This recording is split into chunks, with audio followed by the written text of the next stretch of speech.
Hello guys, welcome back to my channel. So it's re-release day. 3 movie రీ-రిలీజ్కి వెళ్ళాము. As usual మాకు వైజాగ్లో ఏదైనా రీ-రిలీజ్ అనగానే మాకు ఫస్ట్ గుర్తొచ్చేదే సంగం థియేటర్. సో మేము కూడా సంగం థియేటర్కి వెళ్ళాము. నార్మల్ ఐనాక్స్కి కూడా వెళ్ళొచ్చు, బట్ ఐనాక్స్లో ఏంటంటే అది it comes under first class అనమాట. ఫస్ట్ క్లాస్ అంటే మనం జనరల్లీ ఒక డ్యాన్స్ చేయనివ్వరు, అరవనివ్వరు, ఏమీ చేయనివ్వరు. అందరూ టాప్ క్లాస్ పీపుల్ వెళ్తూ ఉంటారు. సో దానికి వెళ్ళినా సరే మనకి ఏం ఎంటర్టైన్మెంట్ ఉండదు. జనరల్గా మనం ఏమంటారు, రీ రిలీజ్కి వెళ్ళేదే మనం ఎంటర్టైన్మెంట్, ఆ ఫండ్ కోసమే వెళ్తాము. సో అదే ఫండ్ లేకపోతే రీ రిలీజ్కి వెళ్ళి టికెట్కి మనీ వేస్ట్ అని నేను అనుకుంటాను.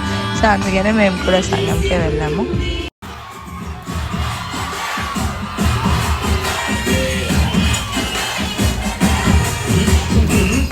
This is how it happened. So that's it for the mini vlog.